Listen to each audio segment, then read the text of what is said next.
Hello. तो आज हम जो पढ़ेंगे उसमें हम पढ़ेंगे सेट थ्योरी में जो हम पहला टॉपिक है, ठीक है, एनसीईआरटी का, इसको हम सॉल्व करने जा रहे हैं। मतलब इसी को हम पढ़ने जा रहे हैं। तो पहला चैप्टर जो हमारा है वो है सेट थ्योरी, या जिसको सेट्स हम कहते हैं। तो जनरली जो हम डिफ़ाइन करते हैं सेट, व्हाट इज़ सेट, कि सेट होता क्या है। तो सबसे पहले हम देखेंगे कि जो सेट आपका होता है, set is a well defined collection of objects, और वेल डिफाइंड क्लास और collection of objects is known as set. ये वेल डिफाइंड का मतलब होता क्या है, मतलब ये वेल डिफाइंड हम क्यों कहते हैं, कैसे ये वेल डिफाइन होता है। तो देखिए, वेल डिफाइन का मतलब है कि जो चीज़ ट्रू मेरे लिए है वही चीज़ ट्रू आपकी दूसरे के लिए भी होनी चाहिए। मतलब जो मतलब अगर कोई चीज़ मेरे लिए ट्रू है तो वो सबके लिए होनी चाहिए। उसमें ऐसा भी कुछ नहीं होना चाहिए कि दूसरे के लिए ट्रू ना हो। जैसे अगर मैं एक सेट ले लूँ, जैसे सेट ऑफ, अगर मैं ले लूँ सेट, मैं स्क्रीन पे लिख रहा हूँ, set of odd natural numbers, set of odd natural numbers अगर मैंने लिया, तो आपको पता है set of odd natural numbers क्या होते हैं, 1 2 3 4 5 एंड सो ऑन। तो ये मेरे पास एक well defined collection of objects है। क्यों? क्योंकि अगर मैं कहूँ कि मेरे पास सेट ऑफ नेचुरल नंबर है तो वो 1 2 3 4 5 है। और अगर मैं किसी से और जाके पूछूँ कि क्या ये तुम्हारे लिए वेल डिफाइंड है, तो वो भी कहेगा यस, ये मेरे लिए भी जो आपके पास सेट ऑफ नेचुरल नंबर है ये मेरे लिए भी वही है। ठीक है, उसके लिए चेंज नहीं हो जाएगा। लेकिन अगर मैं यहीं पर अगर एक क्वेश्चन मैं जनरली अगर पुटअप करूं कि the collection of 10 most talented writer of India, मैंने कहा कि मोस्ट टैलेंटेड राइटर, अगर मैं इसका एक कलेक्शन बनाऊँ, क्या ये वेल डिफाइंड कलेक्शन है? तो नहीं। हो सकता है किसी के लिए मुंशी प्रेमचंद्र बहुत टैलेंटेड राइटर हैं और किसी के लिए चेतन भगत हो सकते हैं। तो इस तरह से हमारे पास ये वेल डिफाइंड कलेक्शन नहीं होगा। ठीक है, अगर मैं कहूँ कि इंडिया के 2 बेस्ट बैट्समैन आप ढूंढ के लाइए, ठीक है, तो क्या उसका एक कलेक्शन बनाइए, तो वेल डिफाइंड होना चाहिए। लेकिन इसमें भी पॉसिबल नहीं है। क्यों वेल डिफाइंड? इसलिए पॉसिबल नहीं है क्योंकि हो सकता है मेरे लिए कोई एम एस धोनी सबसे बेस्ट क्रिकेटर है, हो सकता है दूसरे के लिए विराट कोहली बेस्ट क्रिकेटर आपका है। तो जहाँ पे मतभेद होना स्टार्ट हो जाए वो आपके पास वेल डिफाइन नहीं होता है। तो इसीलिए चीज़ों को समझना है कि हमें देखना है कि जहाँ वेल डिफाइन कहने का मतलब है कि कोई भी चीज़ अगर मेरे लिए ट्रू है तो वो यूनिवर्सल ट्रूथ होना चाहिए, वो दूसरे के लिए भी क्या होना चाहिए, ट्रू होना चाहिए। तभी वो कंडीशन हमारी फुलफ़िल हो पाएगी। मतलब इस चीज़ को आपने याद रखना है। ठीक है, तो उसी को हम कहते हैं well defined collection of objects कहते हैं। ठीक है, अब इसमें ज़रा सा हम देखते हैं कि कौन कौन से हमारे पास वेल डिफाइंड कलेक्शन होते हैं। तो सबसे पहले देखिए, मेरे पास एक नेचुरल नंबर का अगर मैं सेट ले लूँ, तो क्योंकि नंबर्स तो सबके लिए एक जैसे होते हैं, तो जो मेरे पास नेचुरल नंबर का सेट है, मैं स्क्रीन पे लिख रहा हूँ, जो नेचुरल नंबर का सेट है 1 2 3 4 एंड सो ऑन, ये मेरे पास एक वेल डिफाइंड कलेक्शन है। क्यों? क्योंकि ये नेचुरल नंबर जो मेरे लिए हैं वो दूसरे के लिए भी हैं, तो इसलिए मेरे पास क्या है, वेल डिफाइंड कलेक्शन आपका देखने को मिल जाएगा। ठीक है, जैसे रियल नंबर है, जो रियल नंबर मेरे लिए है वही रियल नंबर दूसरे के लिए होगा। एक सेट ऑफ इंटीजर्स जिसको आप जेड, या इसको आप आई से भी दिखा सकते हो, सेट ऑफ इंटीजर्स जो मेरे लिए है वो दूसरे के लिए भी, ये भी वेल डिफाइंड कलेक्शन आपके पास ऑब्जेक्ट्स देखने को मिलेगा।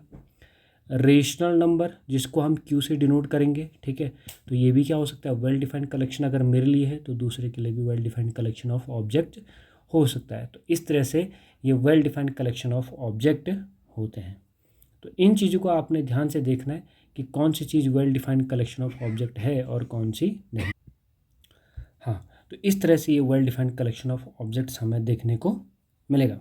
तो सेट क्या होता है? सेट से हमें एक डेफिनेशन ये पता लग गई है, it is a well defined collection of objects. तो कहीं पर भी अगर आप डिफाइन कर करने को कहा जाएगा कि well defined collection of object क्या होता है, जो ट्रुथ मेरे लिए है वही ट्रुथ सबके लिए होना चाहिए। अगर कहीं पर भी आपके पास इसमें कॉन्ट्राडिक्शन अगर देखने को मिल गया तो वो आपके well defined collection of object नहीं होगा। ठीक है, तो इस चीज़ को हम याद रखेंगे कि वेल डिफाइंड कलेक्शन का मतलब क्या होता है। तो यही था हमारे पास जो सेट था। ठीक है, तो सेट जो था ये well defined collection of object है। Set is a well defined class और कलेक्शन ऑफ ऑब्जेक्ट्स। ठीक है, तो ये हमारे पास क्या हो जाएगा, वेल डिफाइंड का मीनिंग हो जाएगा। इसको जो सेट है होता है इसको हम दो तरह से दिखाते हैं। ठीक है, सबसे इसमें जो दो तरह की फॉर्म होती है, एक तो होता है रोस्टर मेथड, या इसी को हम लिस्टिंग मेथड कहते हैं, या इसी को हम टेबुलर मेथड भी कहते हैं। तीन तरीके से हम इसको डिनोट करते हैं। या तो इसको रोस्टर मेथड कहेंगे, तो इस चीज़ को याद रखना, या तो इसको रोस्टर कहा जाएगा, ठीक है, रोस्टर मेथड कहेंगे। ठीक है, या इसको हम क्या कहेंगे, लिस्टिंग मेथड कहेंगे, लिस्टिंग मेथड, या इसको हम क्या कहेंगे, इसको हम जनरली क्या कहेंगे, टेबुलर फॉर्म। टेबुलर फॉर्म भी इसको कहा जाएगा, टेबुलर फॉर्म। लेकिन जनरली पहले डिफाइन करते हैं कि सेट को हम डिनोट कैसे करेंगे। तो सेट को हम जनरली डिनोट कैसे करते हैं, जो सेट लिखा जाता है उसको हम जनरली डिनोट कैसे करते हैं, तो उसको थोड़ा समझते हैं कि हम उसको डिनोट कैसे करेंगे। तो सेट जो हमारे पास होता है वो करली ब्रैकेट के अंदर लिखे जाते हैं। ठीक है, ब्रैकेट हमारे पास तीन तरह के होते हैं। ठीक है, एक पैरेंथेसिस और एक हमारे पास होता है जो इस तरह से लिखे जाते हैं, ये पैरेंथेसिस हमारे पास है।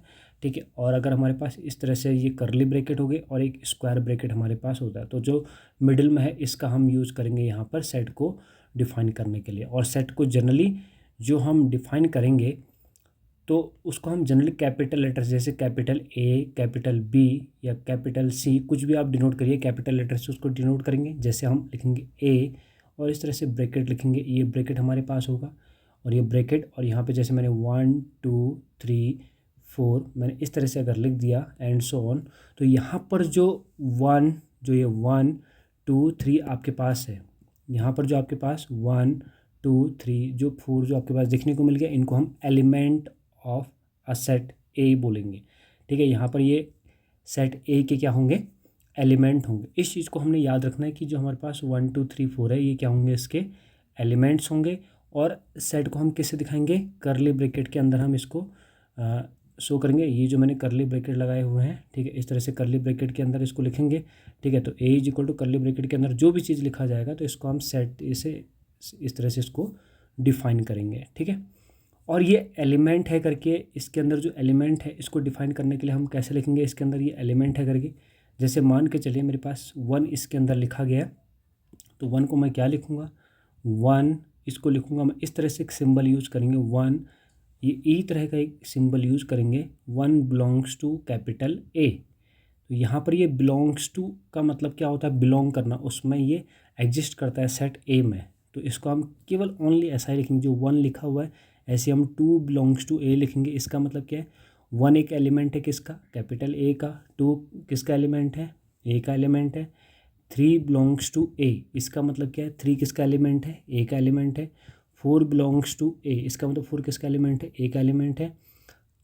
तो एंड सो ऑन, तो इस तरह से हम इसमें बिलोंग्स टू का मतलब बनता है। ठीक है, तो यहाँ पर आपके पास क्या हो जाएगा, 1 belongs to A, 2 belongs to A, 3 belongs to and 4 belongs to A and so on. तो इस तरह से हम सेट को डिफाइन करते हैं। तो इसमें जो हम पहला पढ़ रहे थे वो कौन सा था, तो जो हमारे पास पहला था, पहले में हम जो देख रहे थे, पहला फॉर्म हमारे पास था जिसको हम रोस्टर फॉर्म कह रहे हैं।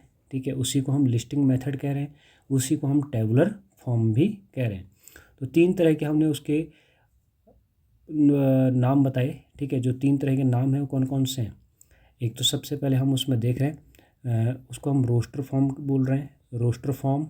ठीक है, और दूसरा जो हम कह रहे हैं उसी को हम टेबुलर फॉर्म भी कह रहे हैं, टेबुलर फॉर्म। और जो थर्ड है उसी को हम बोल रहे हैं लिस्टिंग मेथड, उसी को हम लिस्टिंग मेथड के नाम से भी जान रहे हैं।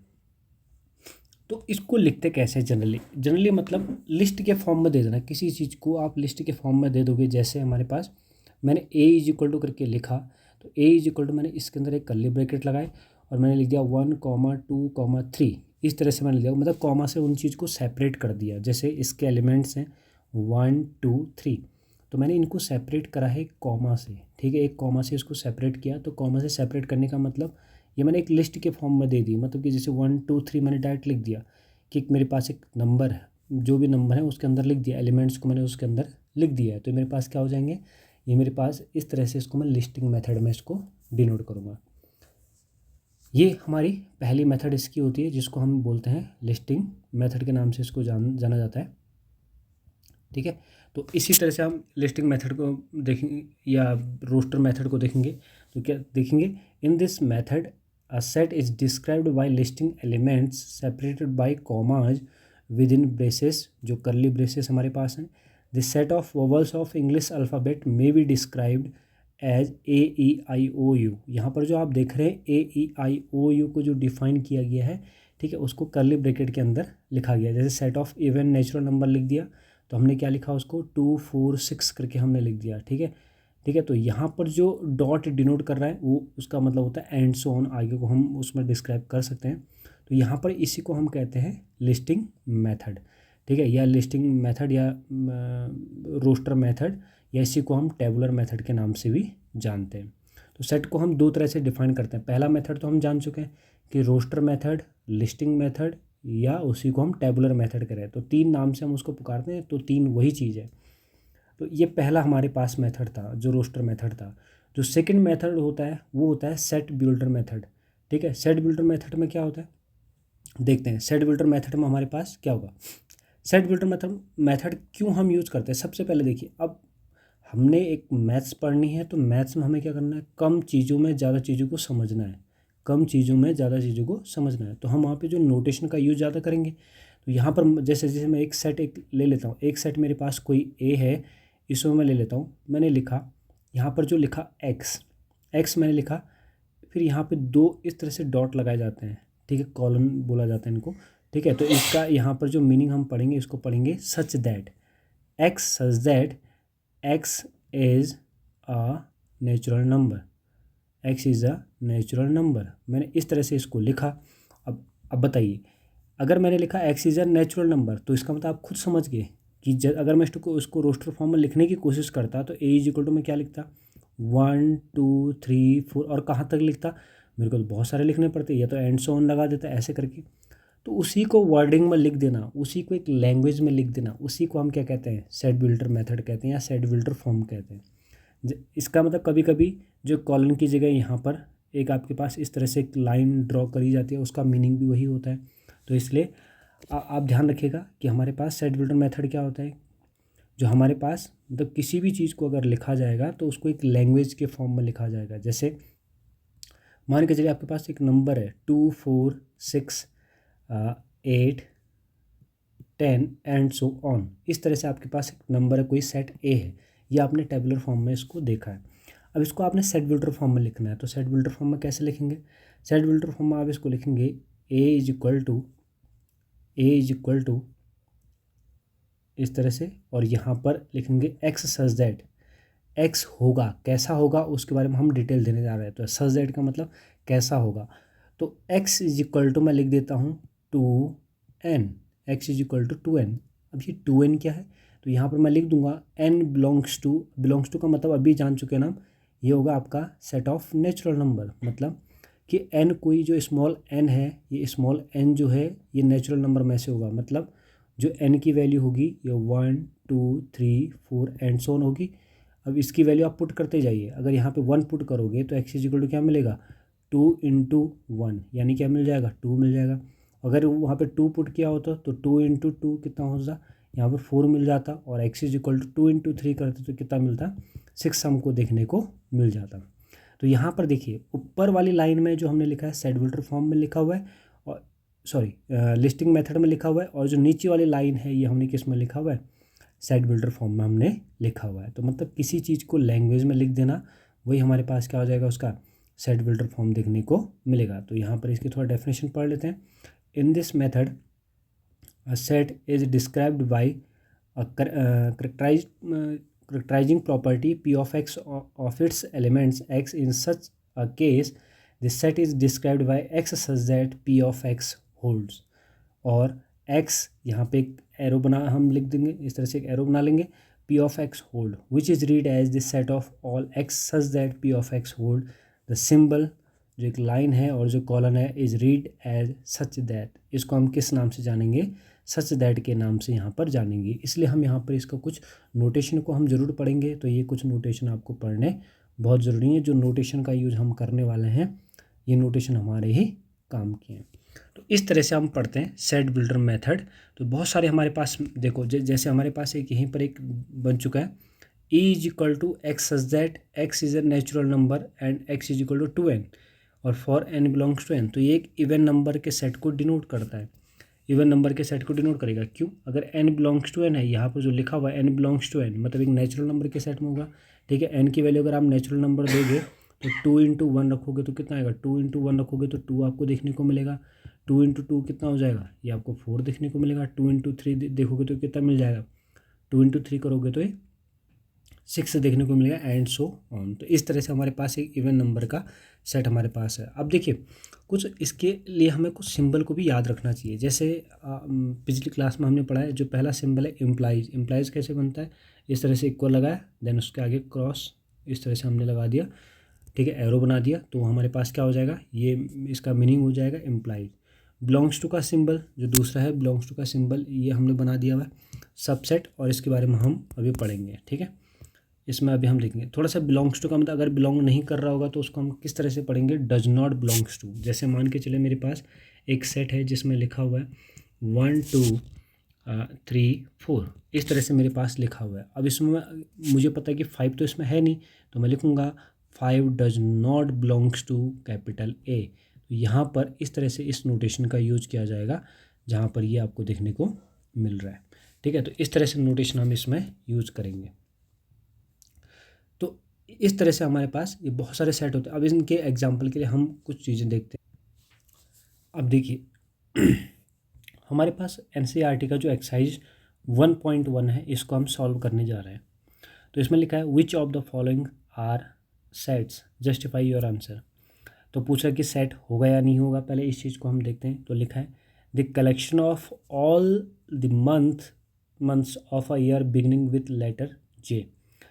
अब कह रहा है कि उनका कलेक्शन बनाइए कि जो जे से स्टार्ट होते हैं। तो कौन कौन से मिलेगा, एक तो आपको जून देखने को मिलेगा, एक आपको जुलाई हो सकता है, ठीक है, या आपके पास जैन हो सकता है, जनवरी। तो इस तरह से आपके पास 3 4 जो भी मिलेंगे, ठीक है। तो एक जो मेरे लिए ट्रूथ है वो सबके लिए होगा। मतलब अगर कोई कहेगा जे से स्टार्ट होने वाले तो दूसरा भी वही बोलेगा कि जनवरी जून जुलाई, यही आपको देखने को मिलेगा और वही मेरे लिए भी है। तो इसका मतलब ये वेल डिफाइंड कलेक्शन आपका बनेगा। तो पहला वाला पार्ट तो आपको वेल डिफाइंड कलेक्शन देखने को मिलेगा। Second case the collection of 10 most talented writer of India. नहीं, मैंने कहा जैसे मेरे पास हो सकता है मेरे लिए मुंशी प्रेमचंद बहुत बेस्ट राइटर हैं, टैलेंटेड हैं, बट हो सकता है तुम्हारी नज़र में ना हो। ठीक है, तो जहाँ जहाँ पर भी हमें इस तरह की प्रॉब्लम देखने को मिलेगी, ठीक है, जहाँ पर कलेक्शन में थोड़ा बहुत मतभेद होना स्टार्ट हो जाएगा, कॉन्ट्रडिक्शन अगर देखने को मिल जाएगा, ठीक है, तो वहाँ पर वो हमारे पास वेल डिफाइंड कलेक्शन नहीं मिलेगा। तो सेकंड वाला पार्ट आपका वेल डिफाइंड कलेक्शन नहीं होगा। थर्ड पार्ट हम देखते हैं a team of 11 best cricket batsman of the world. अब वर्ल्ड के हो सकता है मेरे लिए सचिन तेंदुलकर उसमें फिट बैठते हूँ, तो आपके लिए नहीं बैठते, आपके लिए विराट कोहली फिट बैठते होंगे उनकी जगह। ठीक है, तो यहाँ पर एक कलेक्शन वेल डिफाइन तो नहीं है। ठीक है, वेल डिफाइंड कलेक्शन आपको देखने को नहीं मिलेगा। The collection of all boys in your class, हाँ ये वेल डिफाइंड कलेक्शन देखने को मिलेगा क्योंकि वेल डिफाइंड कलेक्शन तो है ही। ठीक है, ठीक है, जितने बॉयज़ तुम्हारी क्लास में तुम्हें भी पता है मुझे भी पता है, तो ये तो वेल डिफाइंड कलेक्शन हो गया। ये वेल डिफाइंड कलेक्शन आपको देखने को मिलेगा, ये वेल डिफाइंड कलेक्शन देखने को आपको मिलेगा। अब बात करते थे collection of all natural number less than 10। अब बताओ इसमें 1 से लेकर 1 2 3 एंड सो ऑन, अगर मैं लेस देन 100 लिखा है तो यहाँ पे मैं 99 तक अगर बोलूँ तो नेचुरल नंबर जो मेरे लिए है 99 तक वही तो सबके लिए है ना, तो इसमें कोई दिक्कत है नहीं। तो यहाँ पर क्या the collection of all natural number less than 100, तो ये ट्रूथ है, ये मेरे लिए भी ट्रू है तो आपके लिए भी ट्रू है। The collection of all novels written by the writer Munshi Premchand, of course ये भी एक कलेक्शन होगा। ठीक है, तो यहाँ पर ये वेल डिफाइंड कलेक्शन कैसे होगा, क्योंकि देखिए उन्होंने जितनी भी किताबें लिखी हैं, मान लो उन्होंने 100 किताबें लिखी है, 100 किताबें लिखी हुई हैं, ठीक है, तो अगर बुक्स उन्होंने 100 लिखी हुई हैं तो मेरे लिए भी 100 लिखी हैं, तुम्हारे लिए भी 100 लिखी हैं।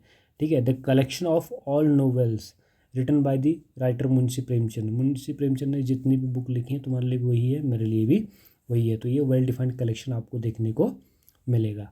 अगला है the collection of all even integers. हाँ, the collection of all even integers मेरे लिए भी वही है, तो आपके लिए भी वही है, चेंज तो नहीं हो जाएंगे ना। तो यहाँ पे ये वेल डिफाइंड कलेक्शन आपको देखने को मिलेगा। तो ये अभी ये आपका क्या हो जाएगा, वेल डिफाइंड कलेक्शन देखने को। अब यहाँ पर देखिए the collection of questions in this chapter. In this chapter में कितने जो क्वेश्चन है, जितने भी क्वेश्चन उनका एक कलेक्शन बनाइए, जितने भी प्रॉब्लम्स हैं उनका एक कलेक्शन। हाँ, अगर 100 प्रॉब्लम्स हैं तो मेरे लिए भी 100 हैं, तो आपके लिए भी 100 हैं। अगर मेरे लिए 1000 है तो आपके लिए भी 1000 ही होंगे। मतलब इस बुक में अगर 1000 हैं, ठीक है, 1000 क्वेश्चन अगर आपको दिए गए हैं, ठीक है, तो आपके लिए भी 1000 है, मेरे लिए भी 1000। तो ये वेल डिफाइंड कलेक्शन आपको देखने को मिलेगा। उसके बाद a collection of most dangerous animal of the world. हो सकता है मुझे हाथी से भी डर ना लगता हो और आपको छिपकली से भी डर लग जाता हो, तो यहाँ पर क्या है, ये वेल डिफाइंड कलेक्शन तो नहीं है ना। ठीक है, जिससे मुझे जो मेरे लिए डेंजरस है हो सकता है वो आपके लिए ना हो। ठीक है, तो यहाँ पर ये वेल डिफाइंड कलेक्शन आपका देखने को नहीं मिलेगा। ठीक, उसके बाद सेकंड क्वेश्चन देखिएगा, इसमें लिखा हुआ है let A is equal to 1 2 3 4 5 6 insert the appropriate symbol belongs to. यहाँ पर एक बिलोंग्स टू मतलब एलिमेंट होगा तो बिलोंग का सिंबल लगाना है, और आगे है डज नॉट बिलोंग्स टू, तो इन दी ब्लैंक स्पेसेस। तो पहला कह रहा है कि 5, देखो पहले आप सेट ए में देखिए कि ए सेट में आपके पास कौन कौन से एलिमेंट हैं। इसमें एक तो एलिमेंट 1 2 3 4 5 6, इसमें 6 एलिमेंट हैं। कौन कौन से, 1 2 3 4 5 6। तो क्या, तो पहले का आंसर देखिएगा 5 बिलोंग करता है ना, तो 5 बिलोंग्स टू ए आएगा। ठीक है, इसमें बिलोंग का सिंबल बनेगा। ठीक है, 8 डज नॉट बिलोंग्स टू, तो यहाँ पर ये डज नॉट बिलोंग्स टू का सिंबल बनेगा सेकंड वाले में। थर्ड में देखिए 0 बिलोंग नहीं करता है, तो डज नॉट बिलोंग्स टू। उसके बाद 4 डज नॉट, सॉरी हाँ 4 बिलोंग करेगा क्योंकि 4 है ना, तो 4 क्या करेगा, इसमें बिलोंग करेगा। 2 बिलोंग्स टू ए, हाँ 2 बिलोंग्स टू ए, 2 ए में बिलोंग करेगा। और 6th पार्ट जो हम देख रहे हैं 10 बिलोंग्स टू ए, तो यहाँ पर ये बिलोंग नहीं करेगा क्योंकि उसमें एलिमेंट कौन कौन से थे, उसमें तो सिर्फ आपके पास कौन कौन से थे 1 2 3 4 5 6। तो फर्स्ट इसलिए ट्रू हुआ क्योंकि 5 बिलोंग करता था। ठीक है, और ट्रू आपके पास कौन है, देखो 8 आपका बिलोंग नहीं करता है, तो सेकंड वाला केस गलत है। थर्ड केस में 0 बिलोंग नहीं करता है, वहीं पे 4 बिलोंग्स टू ए, 4 बिलोंग करता है। और वहीं पे 2 बिलोंग्स टू ए, 2 बिलोंग करता है। और लास्ट जो केस हमारे पास है 10 बिलोंग्स टू ए, हाँ ये बिलोंग हमारे पास इसमें करता है। उसके बाद लिखा है write the following sets in roster form. इसको रोस्टर फॉर्म में आपने लिखना है। तो पहला देखिएगा x such that x is an integer and greater than -3 less than 3। क्या करेगी, इसका मतलब होता है एक्स। एक्स मतलब यहाँ पे जिसकी तरफ मुंह खुला हुआ है सिंबल का, तो वो बड़ा है, और यहाँ पे -3 छोटा है। और नीचे ये इक्वल का सिंबल भी बना हुआ है, यहाँ पे एक इक्वल का सिंबल बना हुआ है, और ये लिखा हुआ है लेस देन इक्वल टू। तो इसका मतलब नंबर कौन कौन से हुए, एक तो -3, फिर ये -2 -1 0 1 2 3 4 5 और 6। इस तरह से हमारे पास इतने आए। अब आप कहोगे 7 क्यों नहीं आए। 7 में देखिए यहाँ पर -3 और x के बीच में यहाँ पे जो लेस देन का सिंबल बना हुआ है, इस तरह से ये बना हुआ है, लेकिन यहाँ पर ये नीचे इक्वल भी लगा हुआ है, लेकिन जबकि इसमें केवल लेस देन का सिंबल बना हुआ है, किसमें, 7 में। तो इसलिए यहाँ पर क्या आएगा, यहाँ पर 7 इंक्लूड नहीं है। 7 से छोटे सारे हैं लेकिन उसमें 7 इंक्लूड नहीं है, जबकि यहाँ पर इक्वल लगा हुआ था, less than -3 less than equal to x है, तो यहाँ पर ये केस अलग था। ठीक है, तो ये इसका सॉल्यूशन हम इस तरह से इसमें फाइंड करेंगे। तो यहाँ पर इसमें कहा था रोस्टर फॉर्म में लिखे, तो रोस्टर फॉर्म होता क्या है कि किसी चीज़ को एक कॉमास करके उसको लिस्ट के फॉर्म में दे देना, तो वही हमारे पास रोस्टर फॉर्म देखने को मिल जाएगा। ठीक है, अगला केस देखिएगा x such that x is a natural number less than 6। X is a natural number less than 6। Natural number कहाँ से स्टार्ट होते हैं, 1 2 3 4 5, इतने ही हमारे पास नेचुरल नंबर लेस देन 6 होते हैं। तो इसको हमने किस फॉर्म में दे दिया, इसको हमने रोस्टर फॉर्म में दे दिया है, या इसी को हम लिस्टिंग मेथड में भी हमने इसको दे दिया है। ठीक है, तो ये देखो क्या बोला था, एक्स सच दैट एक्स क्या होगा, x is a natural number less than 6। 6 से छोटा क्या होगा, एक नेचुरल नंबर होगा, तो 1 2 3 4 5 6 हमने इसको, सॉरी 5 तक हम इसको देंगे, 6 नहीं देंगे क्योंकि लेस देन 6 बोला था, तो इसको हम नहीं देंगे आगे। ठीक है, तो इस तरह से ये देखने को मिलेगा। Next one is x such that x is a 2-digit natural number such that the sum of its digit is 8। तो 2 डिजिट का कोई भी नंबर है, 2-digit natural number such that the sum of its digit is 8। तो दो digit के कौन कौन से नंबर हैं? एक तो 1 7, एक पहला नंबर हमारे पास होगा 17 पहला होगा जिसका सम डिजिट का सम 8 है। देखो 1 + 7 कितना हुआ? 8 हुआ हमारे पास। फिर 26 हो सकता है, फिर कितना हो सकता है? 35, फिर हमारे पास 44 हो सकता है, फिर हमारे पास कितना हो सकता है? 53, फिर हमारे पास 62, फिर 71, फिर हमारे पास 80। इस तरह से हमारे पास नंबर हो सकते हैं। देखिए 1 और 7 का सम कितना है? 8 है। 2 और 6 का सम कितना है? 8 है। 3 और 5 का सम कितना है? 8 है। 44 मतलब 4 और 4 का सम 8 है, और 5 और 3 का सम 8, 6 और 2 का सम 8, 7 और 1 का सम 8, और 8 और 0 का सम कितना है? 8 आपको देखने को मिल गया। तो यहाँ पर इस तरह से भी हमारे पास ये हमने किस फॉर्म में लिख दिया इसको? सेट रोस्टर फॉर्म में हमने इसको लिख दिया। फिर अगला बोला x such that x is a prime number which is divisor of 60। सबसे पहले तो प्राइम नंबर होना चाहिए और डिवाइजर ऑफ 60 होना चाहिए, ठीक है। X is a prime number which is divisor of 60। तो 60 के डिवाइजर कौन कौन से प्राइम नंबर हैं? पहला तो एक प्राइम नंबर जो आपका 2 होता है, देन नेक्स्ट वन नंबर कौन हो गया? 3। जो देखिए 2 डिवाइड करता है 60 को, 3 भी डिवाइड करता है। 5 आपका एक प्राइम नंबर है और जो 60 को डिवाइड करता है।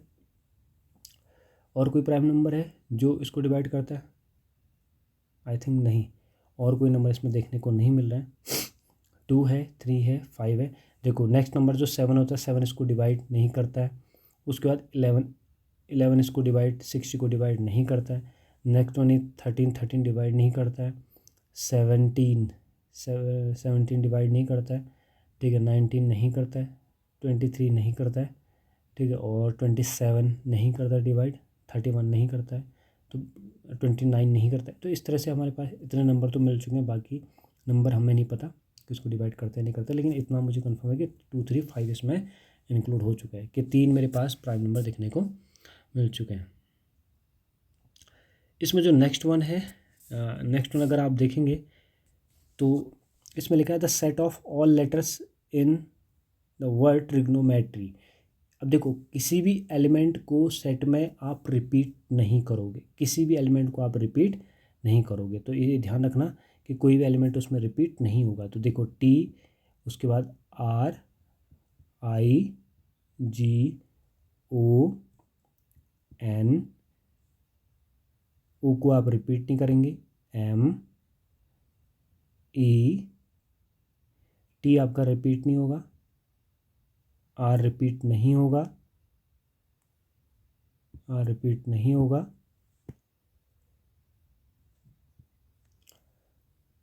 फिर जो लास्ट में लेगा आपका Y। इस तरह से कोई भी चीज़ आपकी रिपीट नहीं होगी, ठीक है। ट्रिग्नोमेट्री के सारे लेटर्स को हम लिखेंगे, लेकिन ध्यान रखना कोई भी लेटर आपका रिपीट नहीं होगा। जैसे टी आपका उसमें 2 बार था तो एक ही बार यहाँ पे लिखा गया है।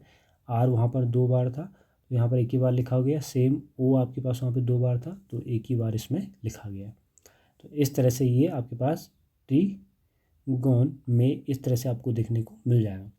अगला the set of all letters in the word better. तो बेटर वर्ड में जो जो आपके पास हैं उनको हम उनका एक कलेक्शन बनाएंगे, तो क्या क्या मिलेगा? BETR।